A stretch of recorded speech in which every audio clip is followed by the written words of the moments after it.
Hello everyone and welcome back to the channel. You will notice on screen that I am a bit away from where we were the last time I uploaded. The reason being for this, I logged on to do a bit of smithing, so I was doing the smithing off screen, got carried away, ended up doing a lot of smithing. So yeah, I'll bring you up to speed to where we are. The good news is nothing's progressed in relation to the kingdom or anything like that. I've not started a kingdom, I've not joined as a vassal, I've not done anything. I've purely been smithing and not doing hideouts. I'll explain why I've been doing what I've been doing. So one of the things that was bothering me was my roguery skill. It wasn't going up very quickly. Um, Before, donating prisoners to dungeons used to be a really good way of getting roguery experience. Having bandits in your party used to be a really good way of getting roguery experience. It seems like they've nerfed both of those avenues because I was getting very, very, very little experience. I tried taking alleyways. When I took an alleyway and then took it over, I got a decent amount of experience.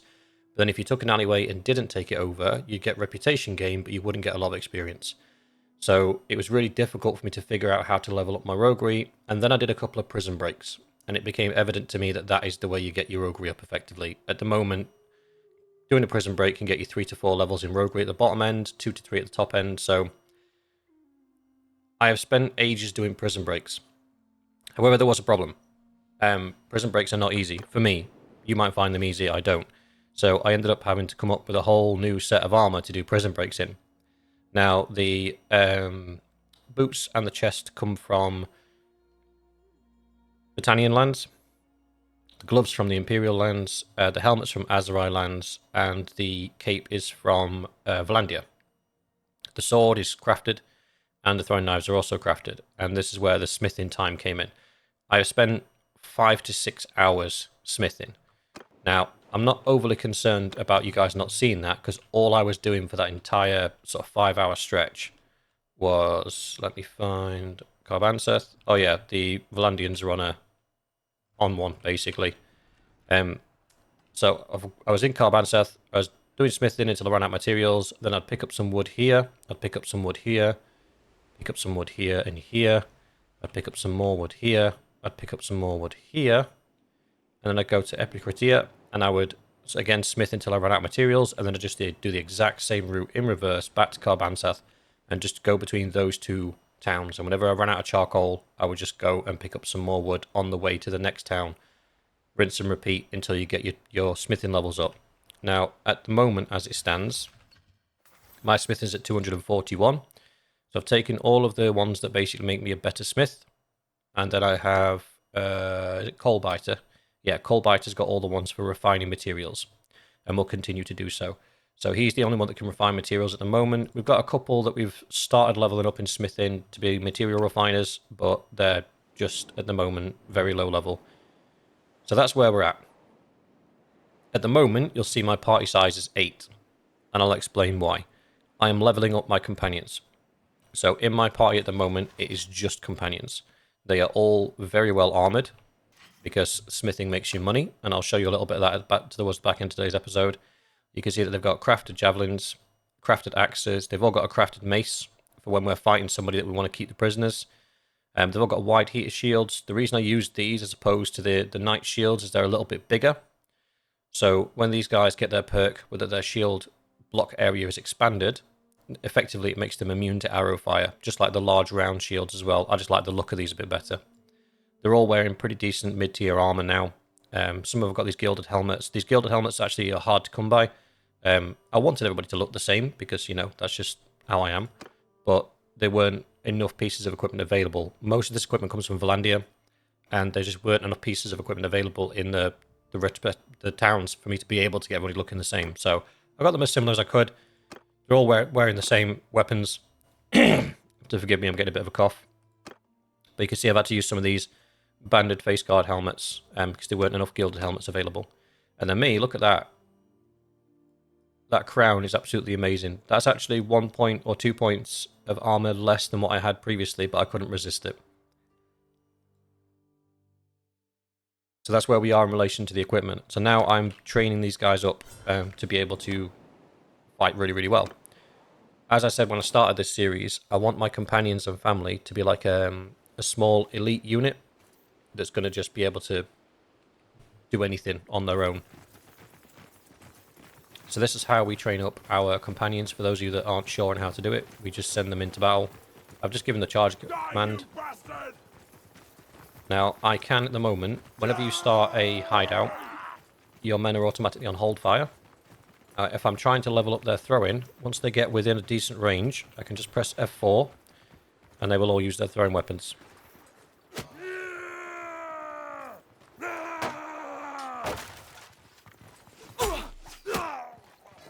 Press F4 again, and they'll put them away. So depending on what you're trying to level is what you equip your guys with on the way in. If this was a two-handed run, then we'd have everybody equipped with two-handed weapons.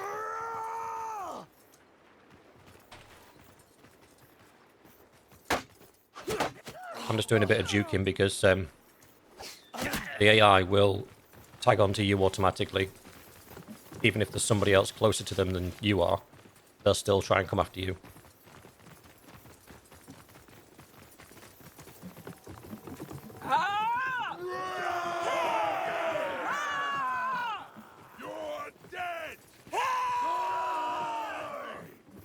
There's no point in using throwing weapons against that guy.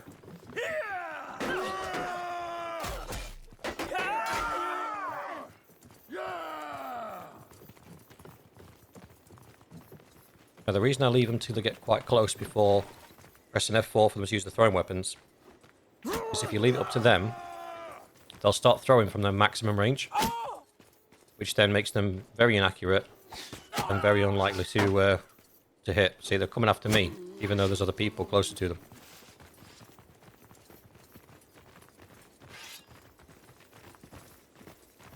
So by controlling the range at which they start throwing, you can make sure that they get their shots right on target.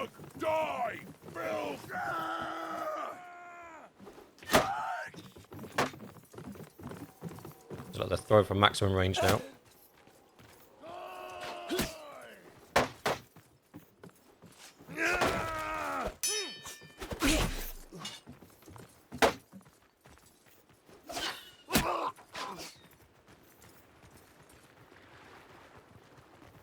We've got one more at the top.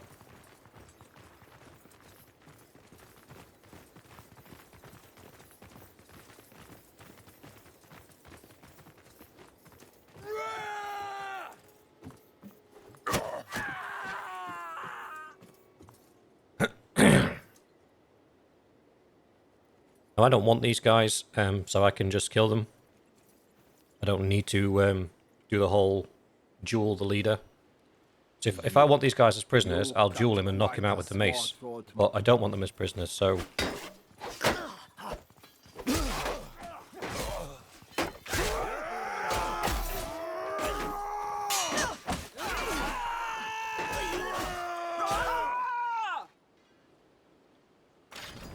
just use them for leveling purposes. And we can see here that I got a few level ups, Horstthief got a level up, the Swift got a couple of level ups.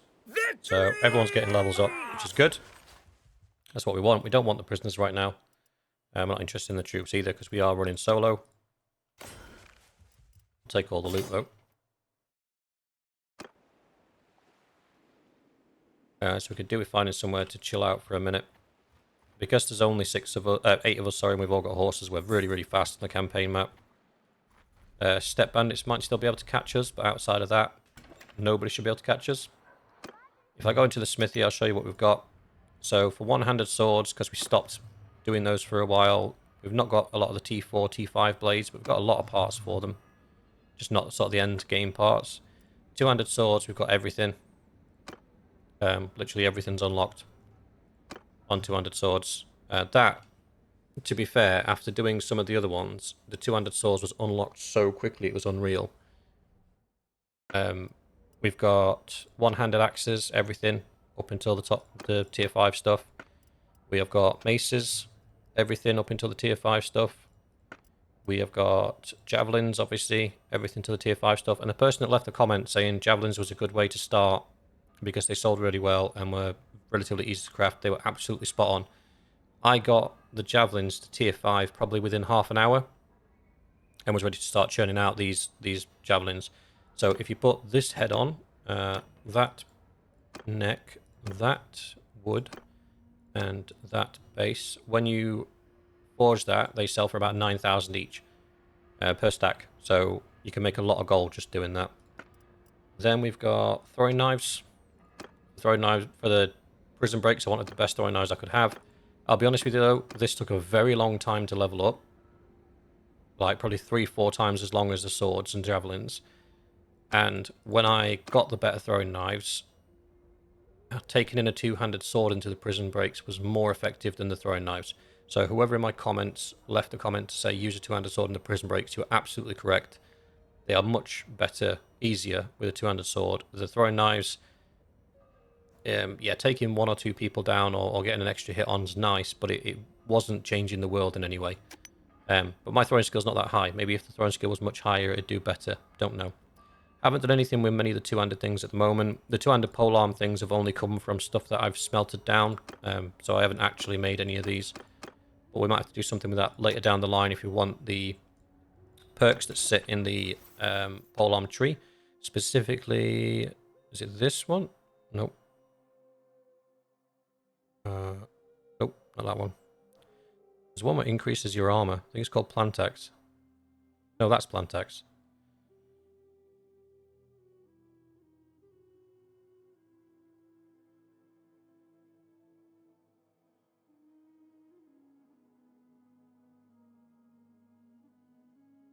Ah, there it is. Hardy Frontline. So plus 5 hit points to troops in your party.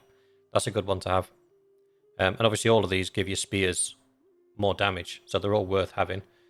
I've got a skill point to use, and I'm going to pop that in medicine, and I'm going to explain why. This perk here is probably the best perk you can have on your companions, bar none. Preventative medicine gives you plus 5 hit points, which is nice. It's not going to change the world. Most hits from a weapon do 30 plus damage, so 5 hit points is not exactly exuberant. But the bit that you want is the bit at the bottom. This is personal, 30% recovery of lost hit points after each battle. Now this means after every battle, you get 30% of your max health back for free. So if you're doing fights where a lot of your captains and companions were knocked out in the previous fight, and then you end up rolling into another fight straight away, they will be available to command your troops. Whereas without this, they'd just be out of action, and all those bonuses that your troops would have been getting are not available. So this preventative medicine perk should be on all of your companions, and it's quite easy to get, especially doing what we're doing now. So if I press done, so when we're doing what we're doing now, if I switch over and put me as the medic for the party,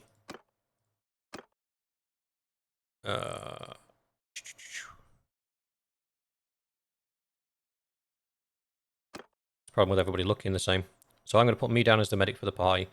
These guys are companions, so the character death, as much as character death is on, it's rare for characters to die anyway. So we will go around, do hideouts, fight groups of bandits, and anybody that gets knocked out or wounded, I will gain the experience for that, and as soon as it gets to 25, I'll knock it onto the next person, until everybody's got that perk, and then I'll switch it back to the surgeon. And the reason I'm doing this is to make sure that regardless of if we have a keep fight or a hideout fight or a battle or anything and our guys are knocked out, they're available for us after that fight. Or if they're not available, or even if they're down at 70% hit points, they'll be at 100% hit points, they'll be more effective in the next fight. It's just the value in it is just too much to pass up. But it's one of those things that now, when we've got no soldiers, we're not part of a kingdom, not being my surgeon is at low impact. My surgeon not being my surgeon is low impact. It's not really going to make that much of a difference. Once you're 300 soldiers deep and you're going into a battle, you absolutely don't want to be swapping out your surgeon for somebody that's got 3 points in surgery, because then you're going to lose a lot of men. So it's important that you do it now at the start of the game. And we can do this arena real quick, depending on what the... Oh no, the Pernax is just a little mace. It's not worth anything, so we're not going to do that. So yeah, I hope that makes sense on what we're doing at the moment. I'm just going to wait here for a minute until everybody's health's filled up, because all of our perks are focused around healing on the move, except one, which gives us a pretty decent boost. So if we look now, everyone should be... Yeah, everyone's fine. Colbite is a bit beaten up, but he'll be right. So let's think. Couple of things from me as well while we get going. Where are we starting our kingdom? So we are Sturgeon. That is our faction that we chose when we created the character. However, we don't have to be Sturgeon. There's a couple of policies that we can enact when we first start our kingdom that will basically negate the -3 loyalty loss from not being that faction's, not matching that faction with the governor, so, or owner rather. So it doesn't really matter where we start. I'm just thinking strategically where's the best to start. Now Sturgis seems good because there's only 2 ways into their land, like past Tal and past Belgard. I appreciate they've got these as well, but we could capture this whole area and only really have to defend 2 points. The Khazate lands I don't believe are very good because they border with the Azerai, with the Empire, and with the Sturgians. They're constantly under attack, so I don't think that would be a good idea. The Azerai would be an option, because again, you've only got those 2 points of entry. However, we don't have the movement speed bonus in sand, so we would suffer there a little bit. And the other option is actually to take on the Valandians. So I could take somewhere like Gaeland, or I could take Ostican or Revolt, or take both Ostican and Revolt, and be able to defend those quite effectively because you can get from one to the other quite quickly. And that's kind of what you're looking for in your first town, is somewhere where you can get to it quickly from the next one. So if it comes under siege or anything, you can bounce backwards and forwards. So let me know what you think in the comments. We won't start a kingdom this episode because we won't be in a place to. But we will be doing a bit of vassal work because the Valandians, as they are chewing the Empire up. And that to us is a problem because we want to have plenty of different opponents. We don't want one person to own a large part of the map because they will become a fundamentally difficult opponent to deal with. And considering that they've taken one of the Battanians and 2 of the Imperials, and same for the Azerai, they've taken 2 Imperials down here and 3 of the Khazates, we need to push them back into their own lands. So if we can become a mercenary for the Khazates while they're at war with the Azerai, push the Azerai back. If we become a vassal for one of the Imperial groups against the Azerai, we'll push them back, or against the Valandians, we'll push them back. Just to balance things back out again and stop the spread of power being very one-sided. So yeah, that's where we're at. So let's go and find some more little groups of looters and hideouts to do. And get ourselves leveled up. But I hope that makes sense as to what I've done and why I didn't feel the need to record me doing it. Because watching somebody do prison breaks, and especially because a lot of them you fail on. We're not Watching somebody do prison breaks over and over and over again just is silly. It would be incredibly boring, and especially the smithing, the 4 hours of smithing. Can you imagine 4 episodes of just watching me go from one town to another, back and forth, back and forth, back and forth? It just wouldn't make for good, entertaining content.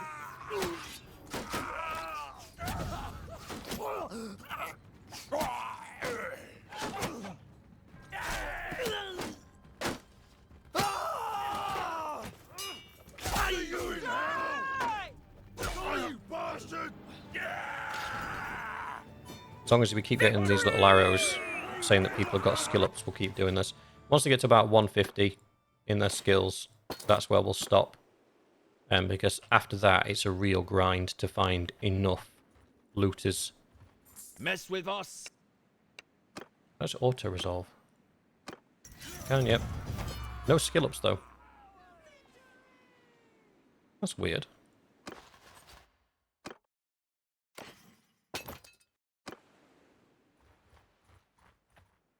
We'll do a couple more auto-resolves and see if we can get skill ups from the auto-resolves. Sure you can. I'm sure I've seen it before where somebody's got a skill up after a fight.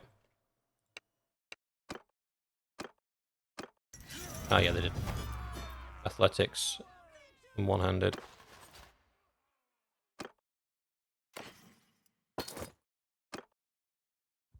Another thing that I wanted to show you is the reason I was going after 150 roguery is these 2 perks here.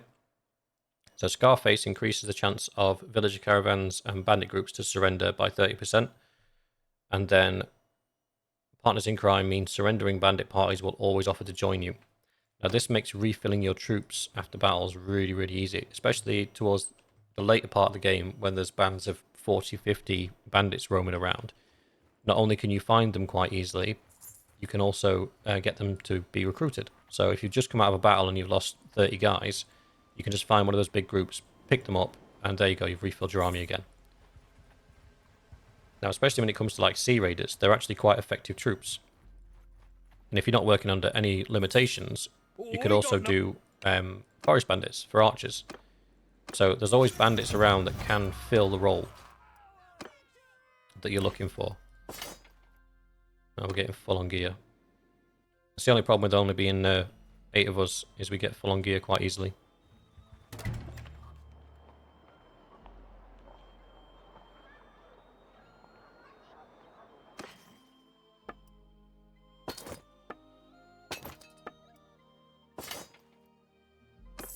Now, there's no point in checking any of that stuff, because I'm pretty sure there's nothing that they can offer us that would be worth anything. Just trying to think. Let's find ourselves a Sea Raiders hideout, and I'll show you what I mean. Again, I think running around doing hideouts and small fights with companions is not the best use of time. We're just harmless travelers.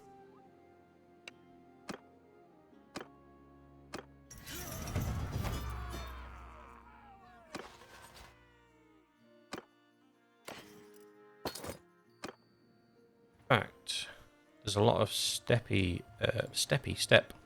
keep saying steppy. I think for so long in my head I've said steppy that it's going to remain steppy forevermore. We've got no quarrel with.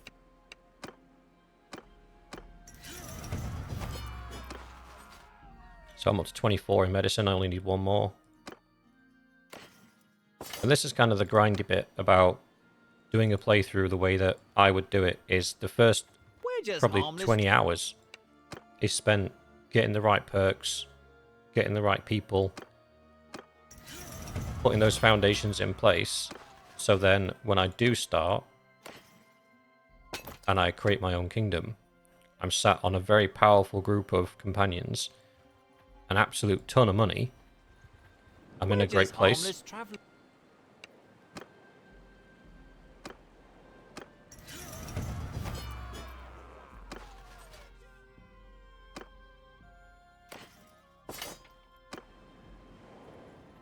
You got a problem?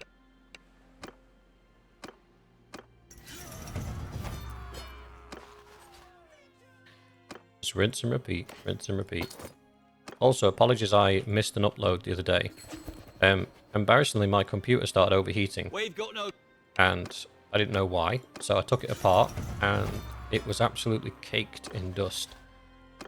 So I gave it a full clean out, put it back together again, but when I booted it up, my Go XLR had completely forgotten all of my settings.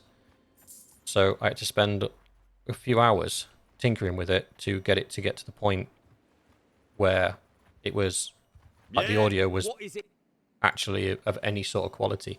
See, the thing is, I've got the Go XLR that goes into OBS that then is recorded.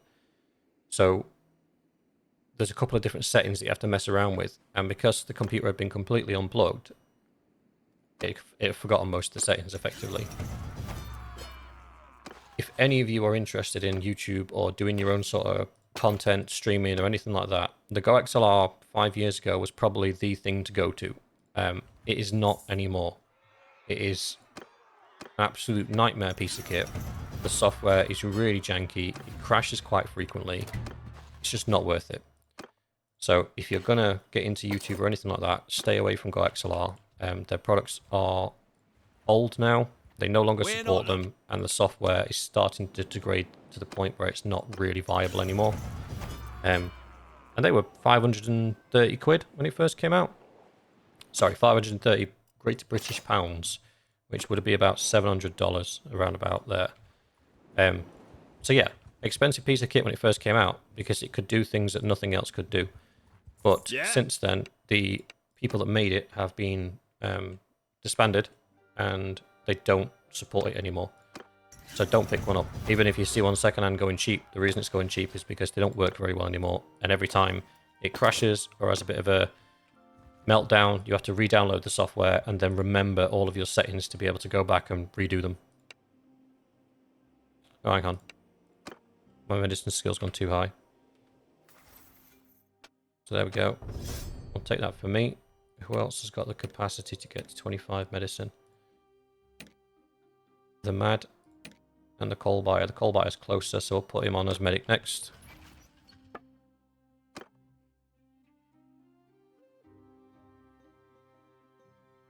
Green's medicine 18. Does she have a skill point in medicine 18? No, that's the question. She does not, so she'll hit cap soon. That'll take too long.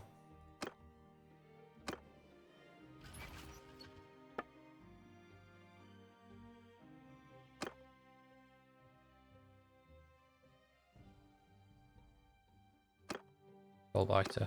Done.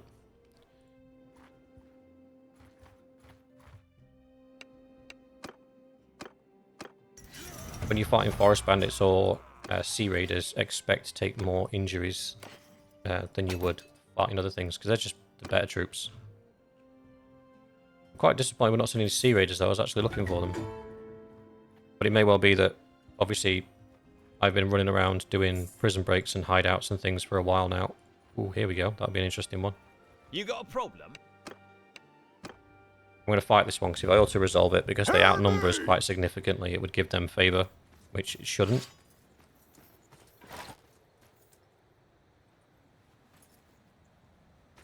I'm going to pelt them with throwing weapons, and then chop them up with axes.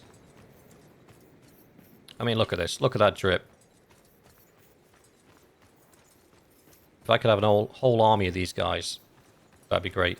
You can get a mod, which removes the companion limit, but only to the number of companions that are in the game. So then you have to get another mod to increase the number of companions that are available. And you could eventually do that, but yeah, that'd be going a bit far.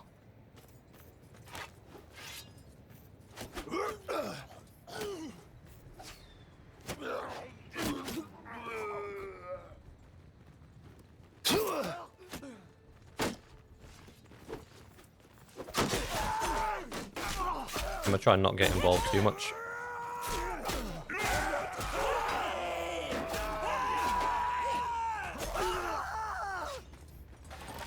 I'll be honest, I think I made the maces a little bit too long. Oh, I missed him. Yeah, I'm still getting some decent skill ups. I can't pick up the loot anymore because we're full. That's fine. Loot's not really what we're interested in right now anyway. Ooh, hello. 30? Ooh, that'd be a bit ropey. It'll be fun, though. Because they're not going to come after us. Well, they'll force us to come after them. And then we'll have to fight all 30 of them at the same time. This could be a really bad idea. But it could also be very fun.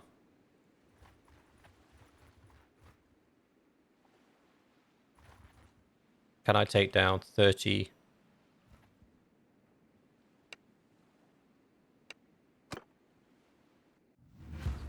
On my command! I don't know if this is going to bum rush us. If they did, respect to them, because that is the one way where they could actually win this quite easily.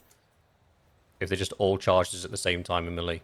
I don't think they will, though. I think they'll stop at about 100 meters. And then... Footmen, form a shield wall!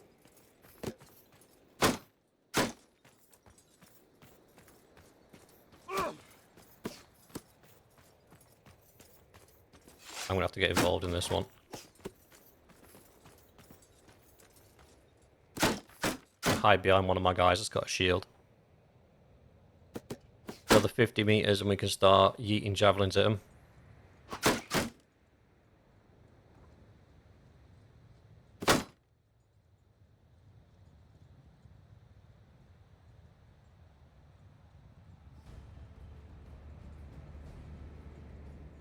The closer they get, the more I realise this might have been a really bad idea.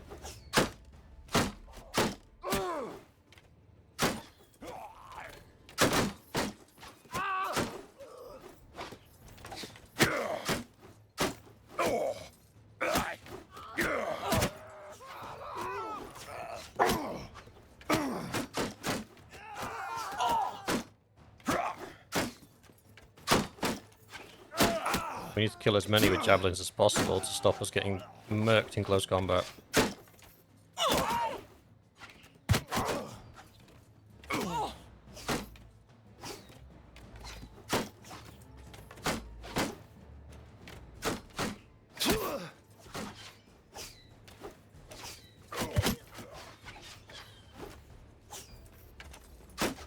Infantry! Infantry! Line formation! Oof, I'm getting taken apart. Woohoo! Oh, one of us has gone down. Infantry! Hold arrows! Oh, I'm down.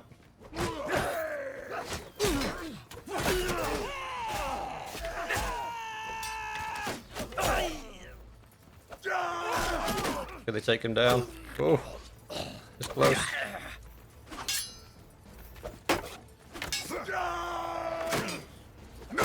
Oh, no. It's 3-on-1. He's going to lose that. Oh, down to 4. That was my fault. We got some good skill ups, though.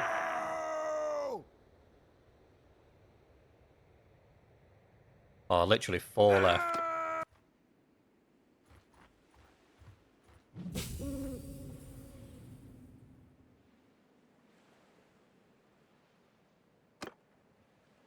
Oh, I've escaped.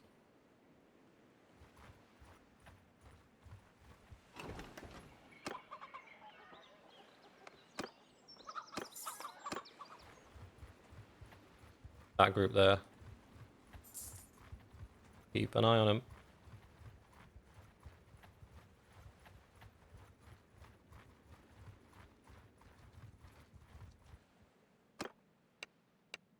Should be able to get everybody back.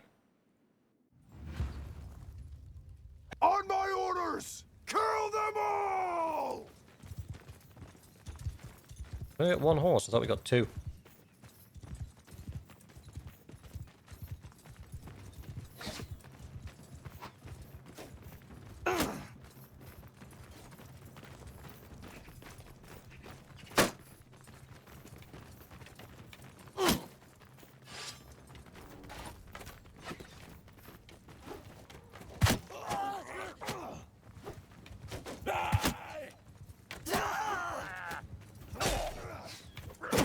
Oh, that's me down.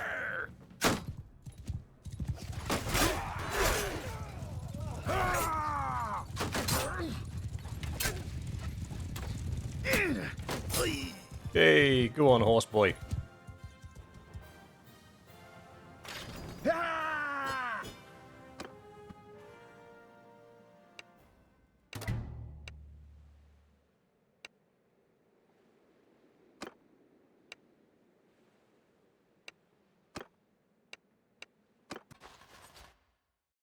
Wait, that's not all of them. Where's my other dudes gone? I'll take those for now.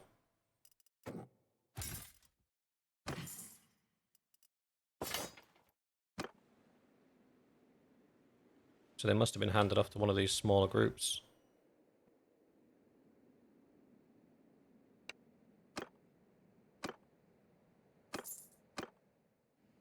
Yeah, we're not in a position to fight right now.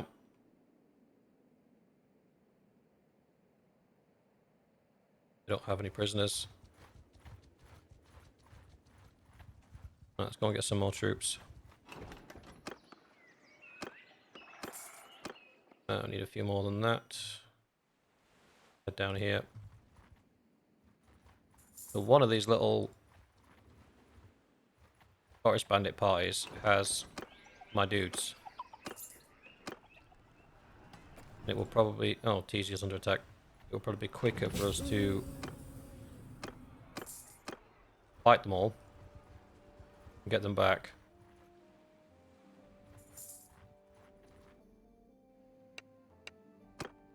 Auto-resolve.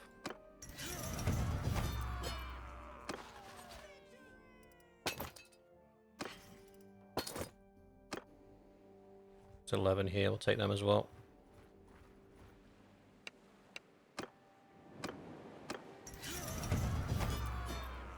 We might actually get the opportunity to recruit a few of these, actually. Oh, we can't really, because we're supposed to be infantry only. Although I do have an archer in my party, so I'm kind of breaking my own rules here. Alright, you can join us.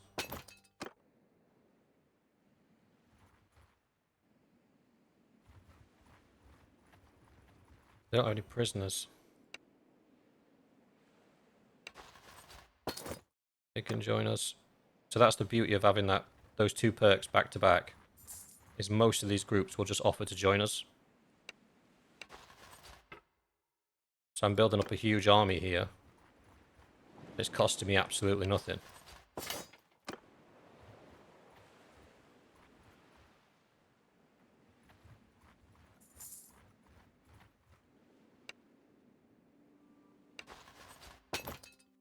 We're getting a bit big now, we need to slow down.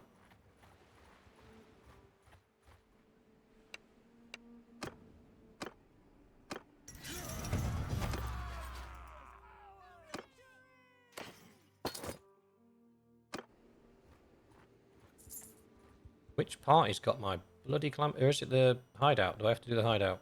I wonder.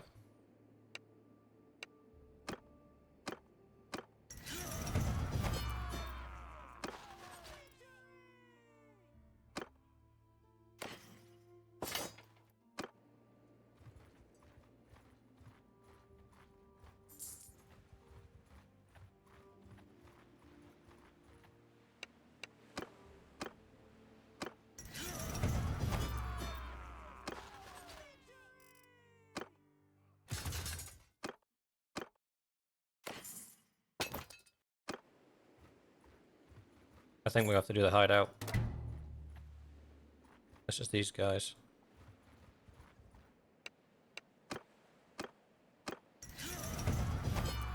Normally, if you're beaten by bandits and you recover quite quickly, you can go back and get your guys back. As you just saw me get 3 of them back. The fact that there's only 3 of them tells me that he probably deposited some either to another party, they've got no prisoners, or to the hideout.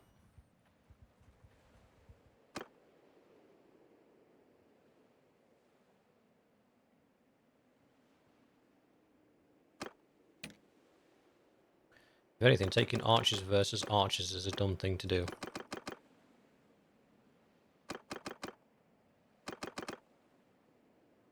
That should do it.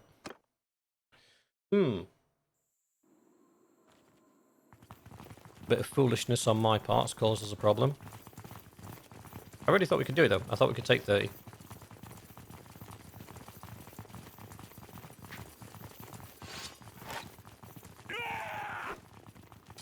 My throwing skill is so low, it's embarrassing.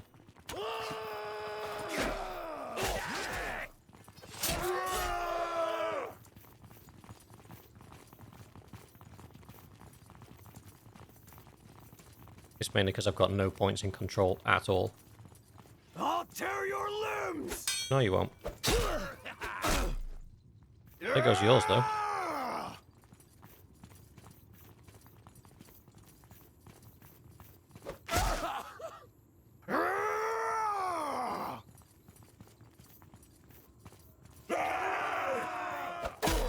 Kidnap my dudes, I'm gonna kill you all. Ooh, there's a bit too many there for me to take on. Whoop, whoop, whoop, whoop.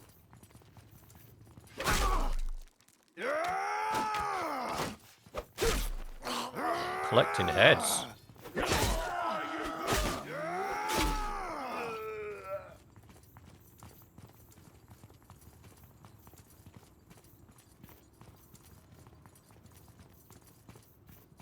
If they're not at this encampment, every forest bandit party from now on is kill on sight. Because I'm petty.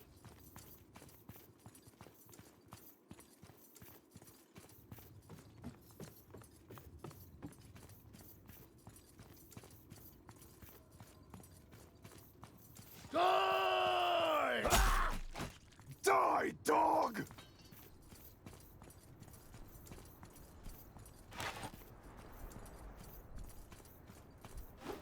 Die, you Ow, what the? bastards! Sit down.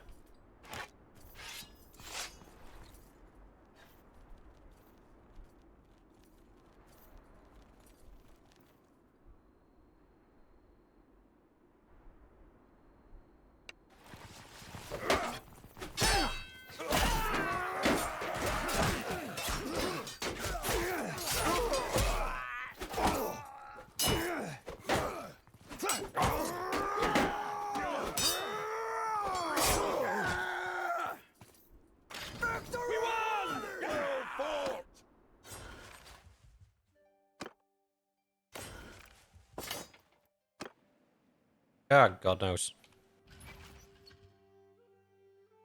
Oh, they're all at Pencannock, apparently.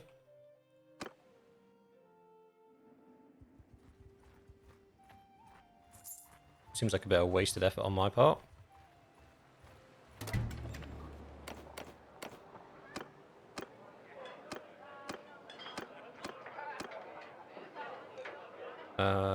Ransom the prisoners, don't need them anymore. I'm going to get rid of my troops, because I don't want them. And for those of you saying I could donate them from influence, I do not belong to a kingdom currently, so there is nobody to get influence from. And I'm still short people. Oh, she's staying at Pencannock. She'll be in the keep. There she is.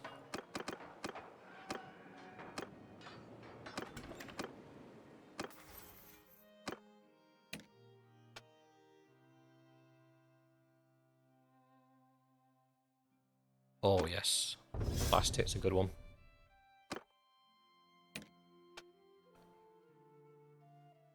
Yes. Ignore pain. That's a really good one. +5 armor to all equipped armor pieces to foot troops in your formation. Bearing in mind, all of my troops are going to be foot troops. So everybody gets +5 armor to each piece of armor that they're wearing. Including my companions, I believe. Because they're all falling under the same formation that I am. Right, where did Colbiter get on his medicine? 15. Right. Parties. Quartermaster is Kareen. Scout is me. The surgeon is currently Colbiter. Engineer doesn't matter. That's a good point, actually. We don't have an engineer. If another companion slot opens up, or rather, I think we can get 9 companions in total. So when we get another companion slot open up, we'll see if we can find somebody with engineering to help with that.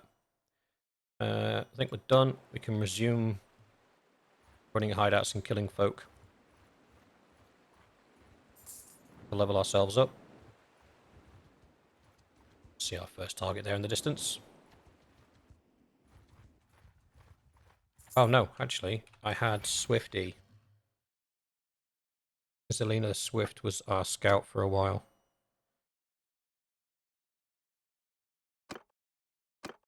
Because she's going to run her own caravan, and for that, scouting is very handy. We're super slow. Ooh, that would have been nasty. Why are we super slow? We're overburdened. Let's head to Artesia.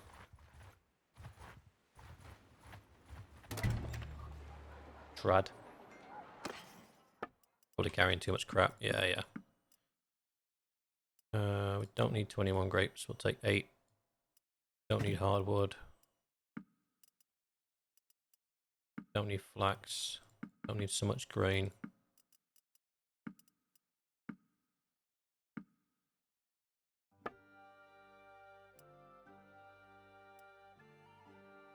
Oh no.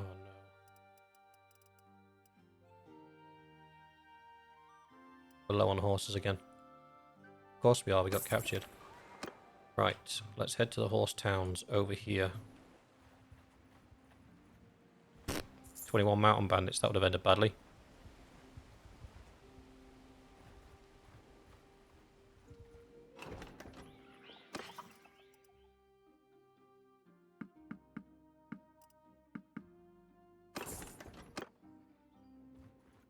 The Aserai are really coming together in this run through. Like, they are doing really well.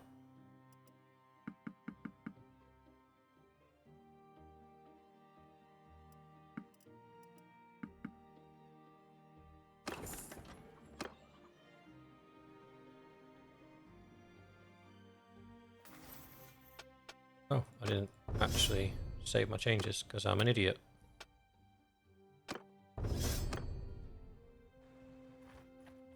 We're just. Hear me!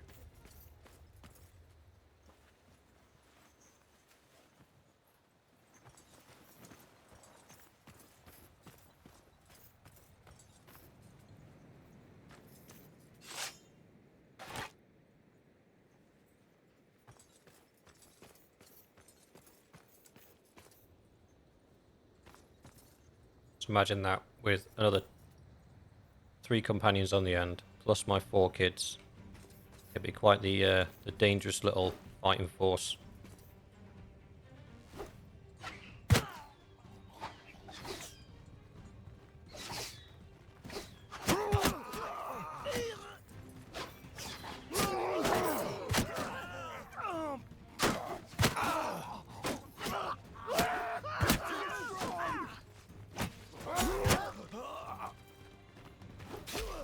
Missed him. Apologies. Ah! For the love of all that's good and holy.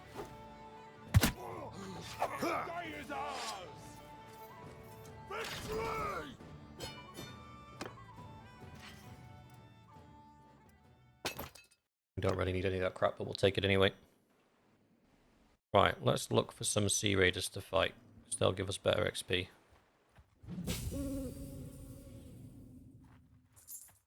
Hideouts are okay, but it gets a bit boring running them after a while. They are okay for building up skills, but I do get quite bored running them over and over and over again, because the whole point is I'm trying to get them to skill up, which means I can't participate, or shouldn't participate as much as I can. Plus 10 party size, minus 5 army cohesion, lost to command armies, okay.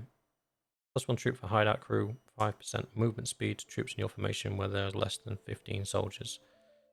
So that would be okay now, but I'm obviously not going to stay like this forever. I'm going to have a large army, so that one's probably the better one. Done. Attack. Done. And I'll just turn those guys to charge. Not bother with their throwing weapons. If I'm not there to micromanage them, I'll just leave them without.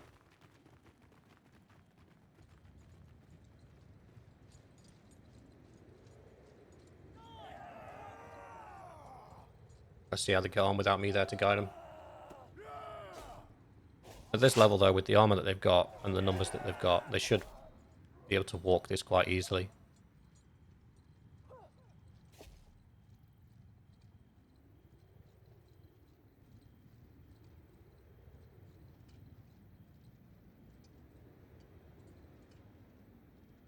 This is the problem, we're waiting.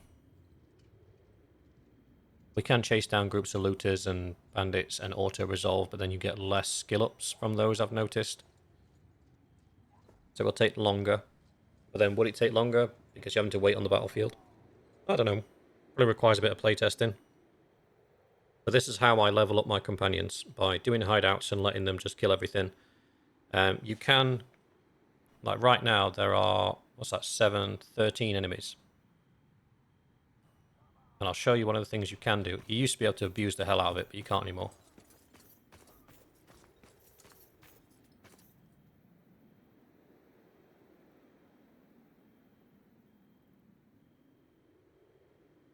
Okay, so there's 13 bandits at the moment in this part.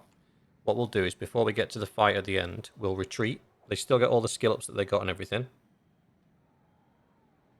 And then we'll wait a day and come back again.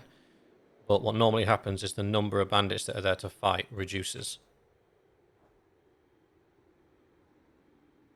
And then every time you do it, every time you sort of retreat and go back in again, it reduces again to get to the point where there's only like 5 bandits in this entire run.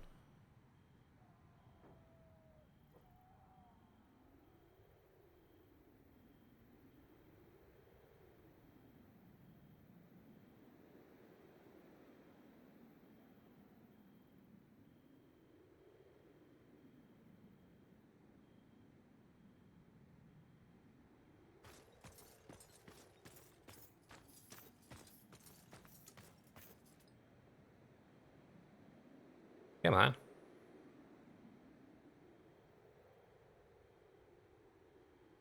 One more.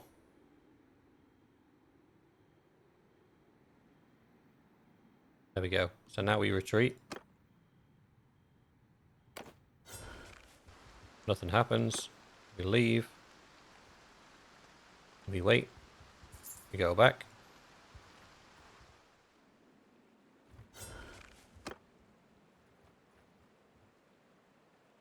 Now we've still got our skill ups, because you can see them here.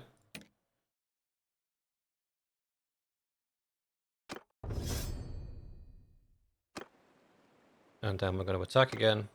Same people. Now, in the old world, you used to have the exact same amount of troops every time you did this. So if there was 15 in there, you left, come back again, there'd be 15. Left, come back again, there'd be 15. Left, come back again, there'd be 15. You can see now there's only 7. So it's not a tactic you can use anymore. So when you're clearing hideouts, it's not worth sort of retreating at the end and going back in again for another fight. You may as well just clear it once and be done with it.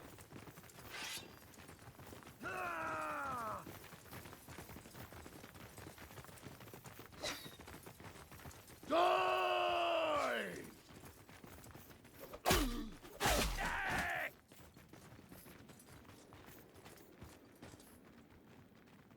Yeah!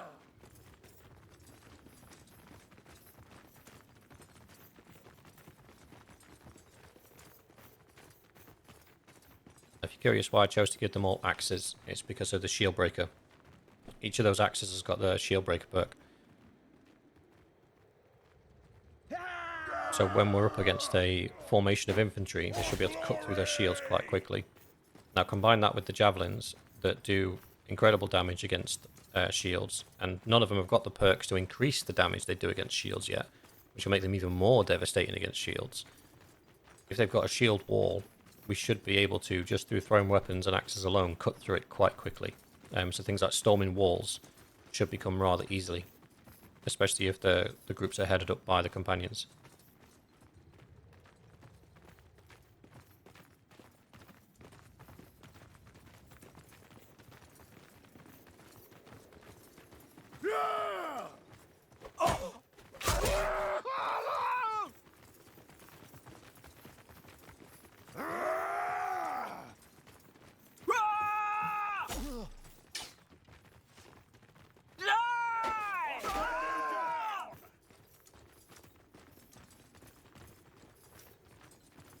Yeah! Hey! Yeah!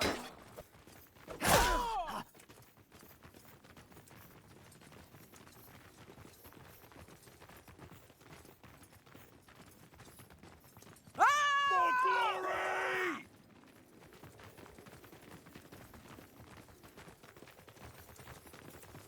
I think when it comes to figuring out where we're going to set up our kingdom, once we've sort of got to the bottom of where we're going to set it up, I might join whichever faction's against them, and then our target town, capture it.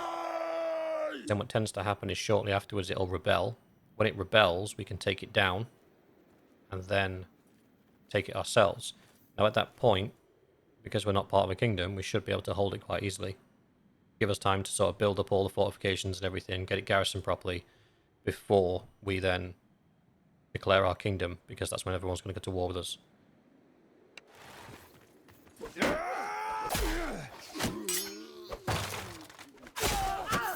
To it shattered his shield. Where you whipped the bastard! Yeah, we got some skill ups. Water for the...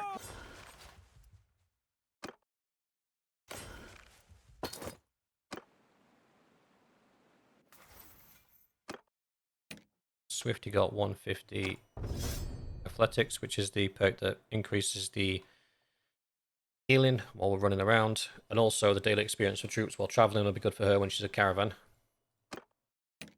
And the boar he's got here is 175 one-handed.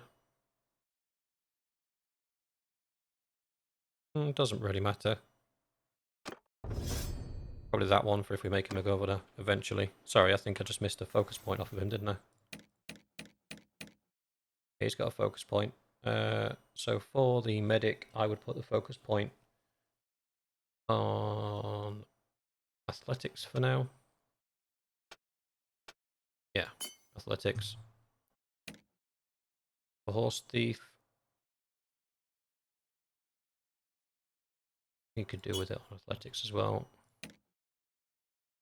Boar, also athletics. Oh, in fact, nope, I've messed up here. Right, reset all of those. I don't have any. Green doesn't have any. She's still got a space on one-handed, so we'll leave her with a one-handed weapon for now. The Mad doesn't have any points to spend. That's fine. But he's not capped off on any of his skills either. Not yet, anyway. Coal buyer, same.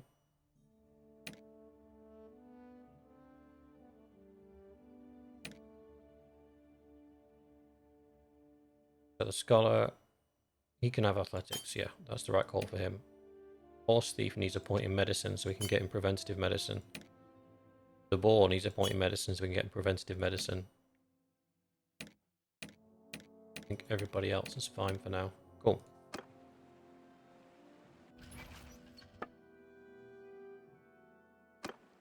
Right, on to the next battle, wherever it may be. Mountain bandits.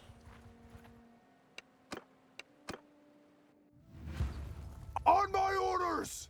Hold fire! We're going to save our javelins for the horse.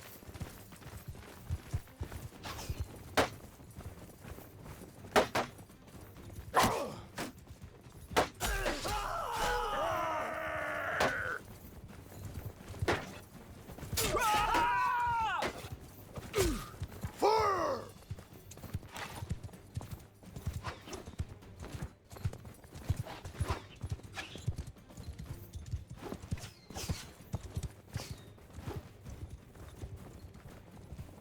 Footmen, after me!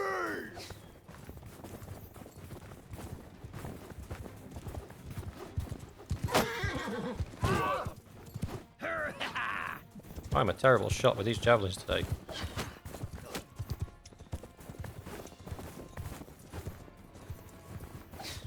Come on!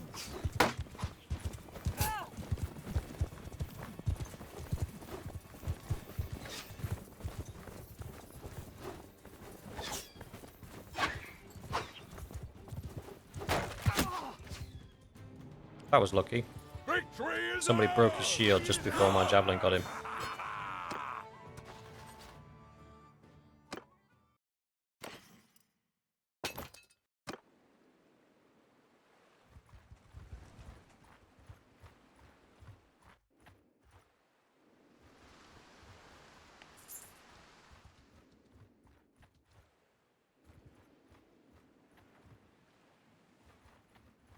You best back off. There.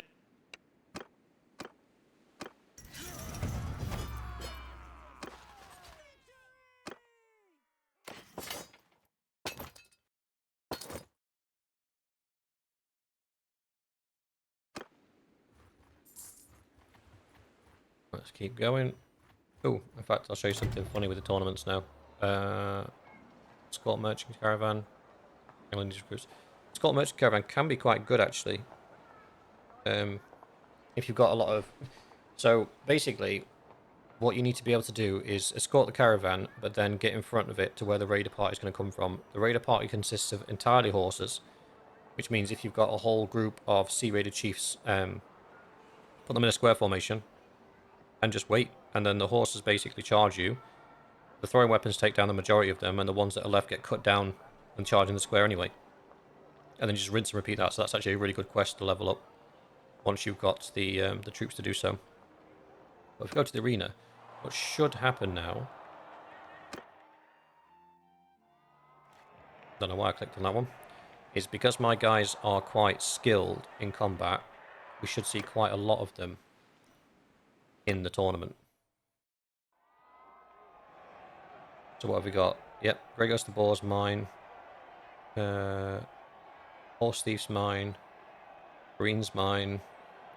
The Mad's mine. Coalbiter's mine. The Scholar's mine. So you can see the majority of my family are in the tournament because it picks the people that have got the highest combat skills.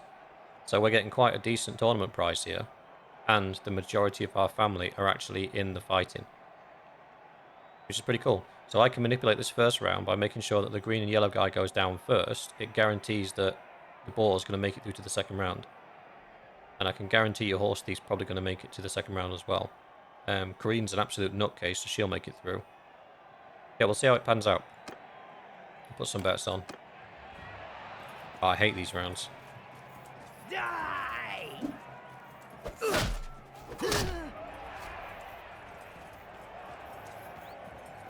Die! I know I had a strategy going in, but at that point it's just about survival. So who made it through? Marine made it through, the Scholar made it through. So we've still got 3 of us.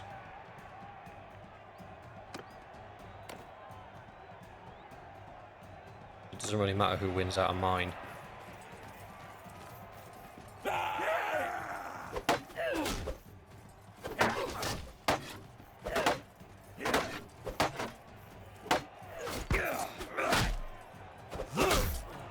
Just like the Imperial tournament, we drag away the one attacking me. Oh, 3 made it through. Yeah, we drag away the one that's attacking me. Whoa!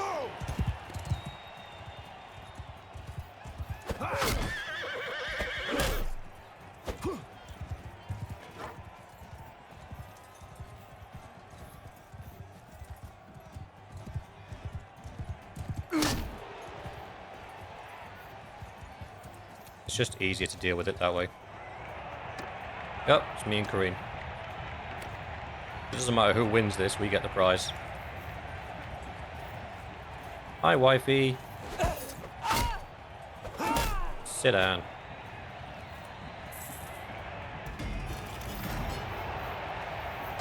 So you can see that having a lot of companions or family members that are really good at combat when it comes to tournaments makes it a little bit broken.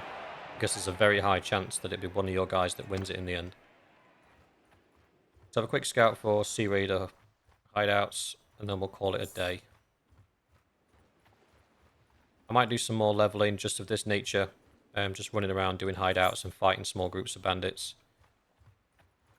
Just because, again, I don't want to bore you guys with companion leveling. Once you've seen how it's done, just sort of rinse and repeat it yourself.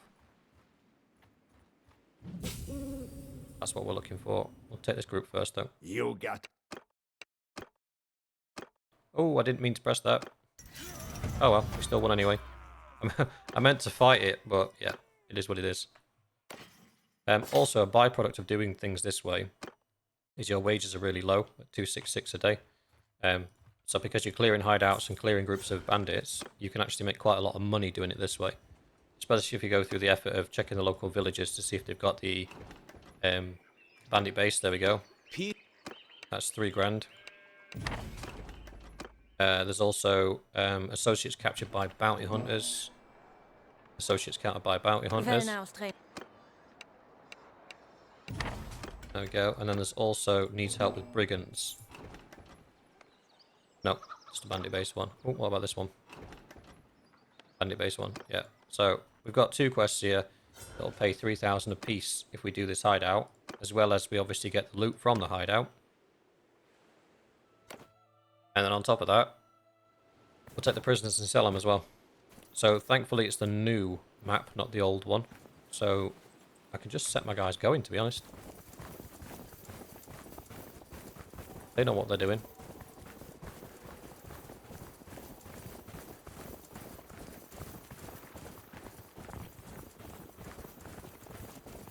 And when it comes to leveling tactics, it's good to do this kind of thing. Because if you're on the battlefield, but your troops are the ones doing the killing, you get tactic points for that.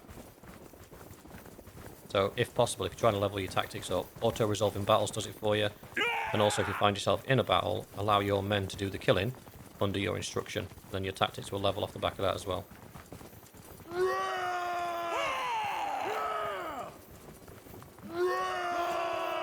I think you get bonuses for, like, beating armies that are bigger than you.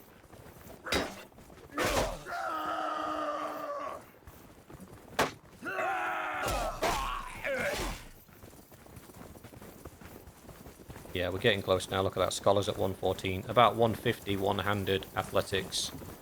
Well, normally when we get to about 150 one-handed, we'll switch to two-handed weapons and carry on until they get to 150 and two-handed, then switch on to pole arms and carry on until they get to 150 pole arms. By then, their athletics should be in the 200s.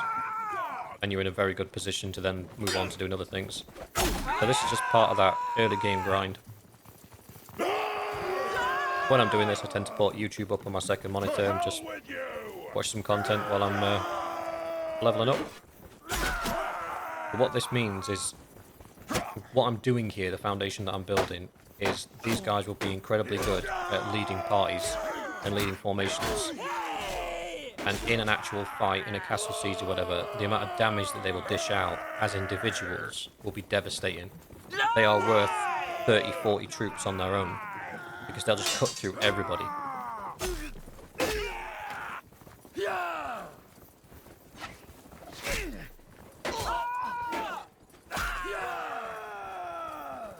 Run while you can!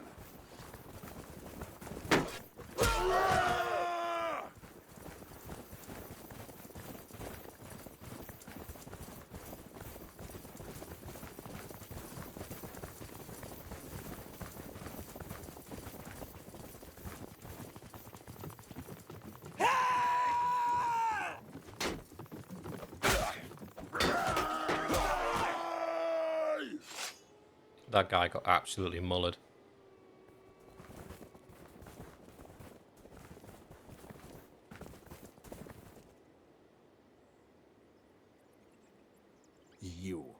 You cut.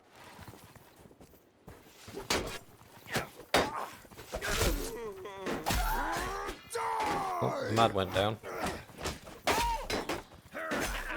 Killed the captain, I'm not going to get involved with the rest.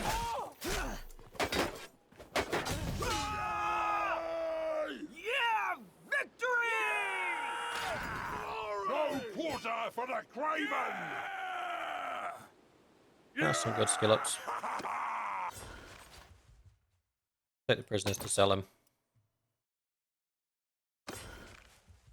So look at that loot. We've got... Obviously it's not going to be worth this much when we take it to the shop. It's going to be worth half. Let's call it an easy 3 or 4k in loot. I'll take it all. Don't care if the capacity is exceeded. So we got 3,000 for each of those quests.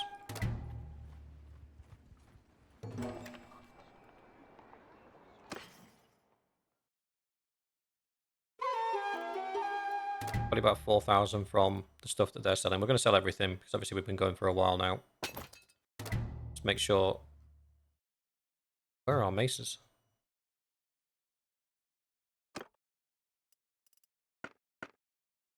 At some point have I accidentally sold some maces? Oh, when we were captured. It's loot, isn't it? So they would have taken them. Ah, damn it. We're going to have to make some more maces now. Yeah, that's fine. We're not worried about that at the moment. To be fair, we don't need them anymore. The reason I had them was to knock out Sea Raiders so we could then hold them as prisoners and then recruit them into our party. Because we've got those 2 perks in Roguery now, they're not actually needed anymore. Because as long as we approach the groups with more troops than what they've got, they'll offer to join us straight away anyway, like we saw with the Forest Bandits. So yeah, not a big deal. So we got 30k's worth of crap that we've picked up on our travels. Oh wow, we have got nothing. Oh, did I just sell everything? I did, didn't I? I'm an idiot.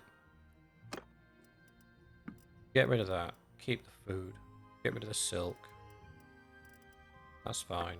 Horse-wise, do with a few more mules. Gear-wise, get rid of it all. We can get rid of those as well now as well. I can get rid of that. I don't need that anymore. Lowers my weight a little bit. So 33k is not bad. And on top of that, we can sell our prisoners as well. Which is not a lot of money, but if you're hard up for a few quid, it can help. Banton has gained the honest trait. How? Luca wants us to work for him. Regia wants us to work for him. Oh, and one of our babies is 2. He's 2 years old, so get strong and get fit. No, wait. Do it the other way around. Get fit. Get strong. Then we should get an intellect point. Cunning? No.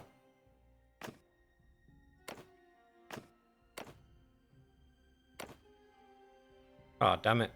Social or cunning? Oh, neither of those are any use to us. And control. Dude, a second. Normally it gives them an intellect point.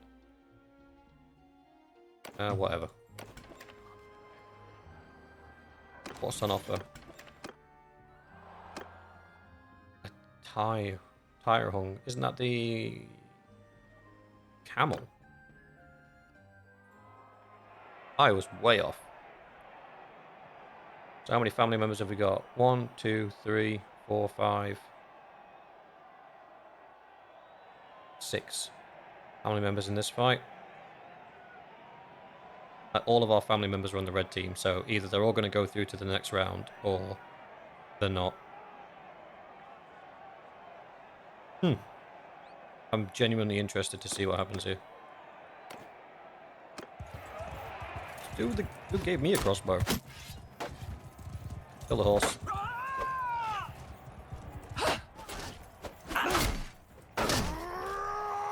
Give me that. Thank you. In any of these fights, you always go for the ground supremacy. So if there's a way that you can give your infantry the upper hand, do it.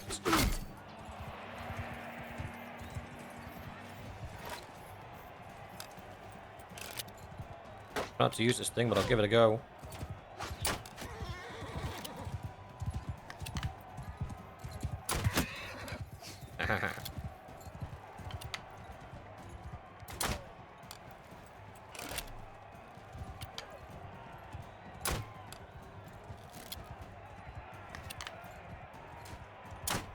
Ah.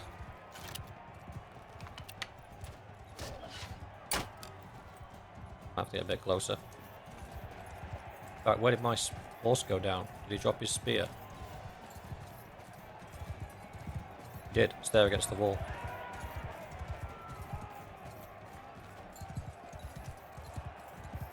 Good man. Is it couchable? It is. Coward.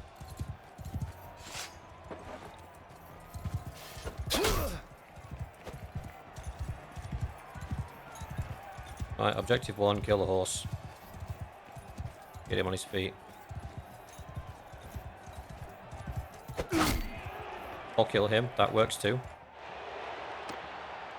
Alright, so my family did win the last one. So we got Scholar versus Spore, Corrine versus Sharpshooter, she should win that easily. Swordsman versus Swift, she should win that easily. Oh, she did. I'm the last person to go. So the last few rounds are going to be literally my entire family. That's really funny. We're left, no, we're not, we're going right.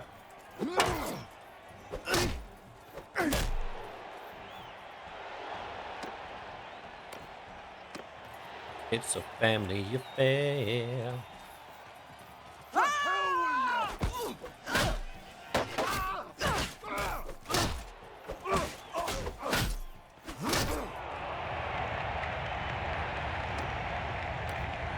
Husband and wife duke it out in the end. Right, I'm going to show you.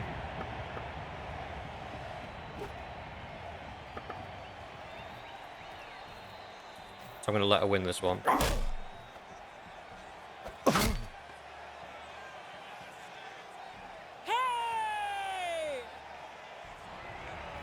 You see at the bottom left, it says Kareem won the tournament at Prevent.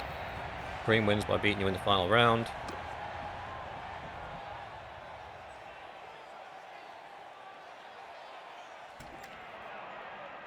But if we check our inventory, we should have the Tyrone. So because one of our party members won, we still got the weapon or the item. So I lose all my money from the bet, but we still get the item. So, ooh, I've got... What do I value more? Shield, health, or combat movement speed? Probably movement speed, to be fair. Just double check we've not got anybody that's... Oh, there we go. We've got somebody gained a focus point, the Swift. She needs a point in medicine. Done. Dunzo, dunzo. Right, that's where we'll end today's episode. I will continue to level up the companions to get them that first medicine perk and all their skills at 150. Probably tonight into tomorrow's episode. So with that, I'll leave you there. And I'll see you in the next one.